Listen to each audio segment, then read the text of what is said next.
बेटों का बाप कोई है, अच्छी तरबियत दिया, उसके ऊपर जन्नत वाजिब हो जाती है। कहीं नहीं आया, बेटी के लिए आया। बेटी का बाप होना आर नहीं है, फख्र है, इकराम है उसके लिए, तकदीस है उसके लिए। देखो ना, जो पूरे आलम के सरदार थे, आलम के नहीं बल्कि आलमों के सरदार थे, जनाब मोहम्मद रसूलुल्लाह सल्लल्लाहु अलैहि वसल्लम, अल्लाह ने इनकी नस्ल बेटों से चलाई या बेटियों से? बेटियों से।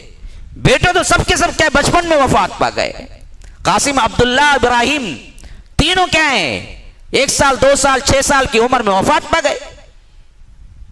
नस्ल किससे चली? आज सैयद सैयद जो कहते हैं कि हम डायरेक्ट अल्लाह के रसूल की नस्ल से। कहां से आई नस्ल? नस्ल तो हजरत फातिमा से चली ना जी, बेटी है ना वो। अल्लाह के रसूल सल्लल्लाहु अलैहि वसल्लम बेटियों के ना बाप थे। तुम्हें बेटी के बाप में आर और शर्म महसूस होती है तो कोई माई का लाल है जो मोहम्मद रसूलुल्लाह सल्लल्लाहु अलैहि वसल्लम को आर दिलाए? किसकी जरूरत है? तो बेटी का होना शर्म, हया, झुक जाना, परेशानी, आर नहीं है, बल्कि फख्र से ऊंचा होना चाहिए। मुआशरे में किरदार को तब्दील करना चाहिए कि बेटी का बाप हूं तो गलत नहीं हूं, बेटी का बाप हूं तो हकीर नहीं हूं। पूरी जिंदगी कमाने में लगती है, शादी करके कर्ज को फिटाने में लगती है। लड़की के बाप की हालत है, यहां तक कि खबर में जाता भी है तो कर्ज लेके जाता है। शर्म नहीं आती मुआशरे को? एक बेटी के बाप होने पे इतना टॉर्चर उसको।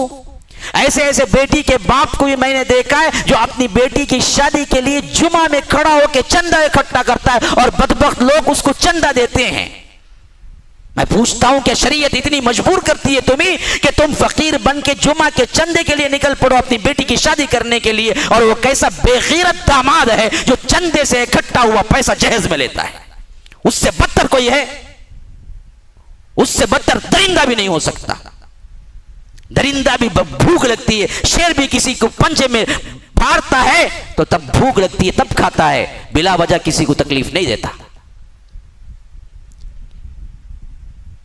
ये मुआशरे के गंदे अफराद हैं जो दामादी के लिए, जो अपनी बेटी के लिए जहेज मांग करके आए, चंदा। और यहां पर ऐलान होता है। जब वहां मेरे सेंटर में बहुत से लोग आते थे, मैं पहले ऐलान करता था। मैंने कहा कि नहीं भाई, अगर शादी के लिए तुम आओगे तो जुमा में ऐलान नहीं करूंगा मैं।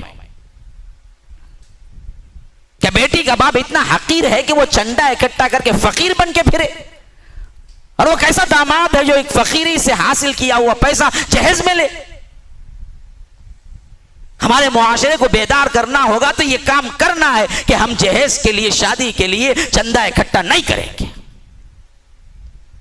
जो बगैर जहेज के शादी करता है उससे करवाओ, वही तुम्हारी बेटी को संभाल सकता है, सही प्यार दे सकता है, सही हिफाजत करता है। जो दुनिया का लालच कुत्ता है जो इसके लिए बेटी लेता है कि जहेज आए, तो उससे फिर बेटी दे के क्या एतबार, कल के वो गैस फड़ के मर जाए और ये ऐलान कर दे कि क्या है, मैंने नहीं मारा। क्यों गैस कट के सिर्फ बहुएं मरती हैं, बेटियां क्यों नहीं मरती? मारा जाता है, मरती नहीं है। इसमें दोनों तरफा गुनाह है, दोनों लोगों का गुनाह है। तुम कम्युनिटी को ऐसे तब्दील करो, बेटी वाले सर उठा के जिए। आज भी अरब ममालिक में उल्टा ही है। बेटे का बाप परेशान रहता है कि मेहर में देने के लिए मेरे पास पैसा नहीं है। बेटी वाले परेशान, बेटी वाले खुश होते हैं कि हम मेहर में तो लाखों रियाल लेंगे, क्योंकि असल शरीयत ने हक ऐसे ही दिया है। बेटी वाले को परेशान होने की कोई जरूरत नहीं, बेटे वाले को परेशान होना क्यों? बेटी एक ऐसी चीज है जिसको रब ने कहा कि मेहर के इवज ही तुम निकाह कर सकते हो, और मेहर में कहा कि इंतारन फला ताखुदू मिन्हु शैया, सोने का पहाड़ भी तुम भी ले लो तो भी कोई मुजायका नहीं, मेहर की कोई हद मुकर्रर नहीं है। तो बाप जैसे बेटी को पालता है और जैसे उसके पीछे मेहनत करता है, जैसे उसकी ब्यूटीज हैं, उसके लिहाज से बाप या होने वाली, खुद निकाह करने वाली बेटी इसका हक रखती है कि करने वाले से जितना चाहे मांगे, दिए नहीं लिए। कहे कि मेरी बेटी है जी, निकाह करना है, 5 लाख दो मेहर, तब निकाह करूंगा। ये है शरीयत सिखाती है। हाँ, मेहर क्या कहते हैं इसका?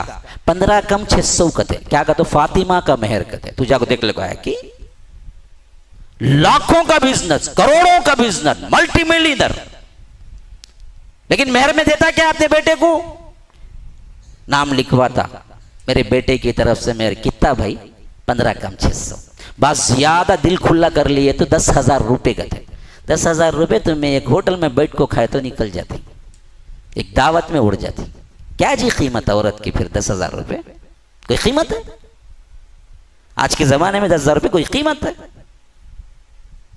तुम्हारी कंपनी तुम्हारा स्टेटस के लिहाज से करोड़ों में खेल रहे हो, एक 10 लाख दो मोहर, ताकि आने वाली को भी कहे, खुशी महसूस हो कि मेरे जिम्मे में, मेरे पास अब 10 लाख रुपये है, मैं कुछ भी कर सकती हूं। या बात को कहे, दिल में ठंडक हो कि मैंने पाला पोसा, उस पर खर्च किया, अल्लाह ने आज क्या है मुझे नवाजा। क्योंकि बेटी का बाप भी मेहर ले सकता है बेटी की तरफ से, वो उसका हक है। जैसा बेटी का हक है, बेटी के बाप का भी हक है। तो उसके मसाइल हल हो जाएं बेटी की तरफ से। लेकिन हमने क्या किया? बिल्कुल उल्टा कर दिया। एक तो पढ़ाए, उस पर खर्चा करे, उसे जवान करे, अपना खून पसीना एक करे, अपनी कमाई लुटाए। जब ये बड़ी हो जाए तो फिर कर्ज ले ले के क्या है, जहेज तैयार करे, चंदे ले ले के यहां वहां से क्या है मारा मारा फिरता रहे। फिर बेटी की शादी करे तो वो कर्ज पिटाते पिटाते पिटाते यहां तक कि इसकी जान निकल जाए।